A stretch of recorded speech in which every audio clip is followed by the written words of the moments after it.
আজকে হলো 1 মে 2025 নিনির spring date. আমরা কিছুক্ষণ পরে ডাক্তারের চেম্বারে যাব। আমাদের অ্যাপয়েন্টমেন্ট নেওয়া 12টায় আর কি। তো খুব চঞ্চল ছিল সকাল থেকে, না খাওয়া।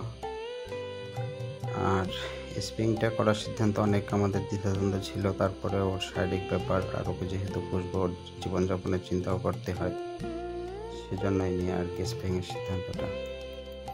তো মন খারাপও লাগতেছিল, অনেক টেনশন ছিল, কি হয় না হয়। আর এই অভিজ্ঞতা নাই। ডাক্তারের চেম্বারেও যথারীতি চঞ্চল ছিল। ওকে অ্যানেস্থেসিয়া দিতে যেয়ে 3জন লোক প্রচুর পরিমাণে হিমশিম খাইতে হয়েছে। আমার হাত 2-3 জায়গা ছুলে গেছে, টি শার্ট ফুটা হয়ে গেছে। তারপরে অ্যানেস্থেসিয়া ইঞ্জেকশন দেওয়া হলো।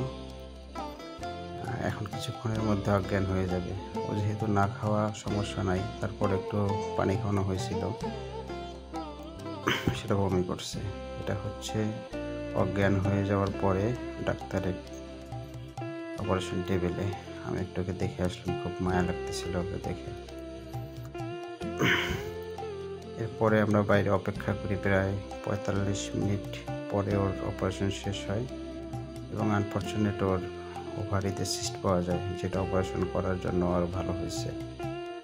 অপারেশন শেষ হলো, আমরা ডাক্তারের প্রেসক্রিপশন ওষুধপত্র নিয়ে ওরা বাসায় চলে আসি। এখনও ওর অ্যানেস্থেসিয়া রেস্ট যায়নি, ঘুমাচ্ছে। আর ঘুম ভাঙলে পরে পরবর্তী পরিস্থিতি কী হয় সেটা বোঝা যাবে।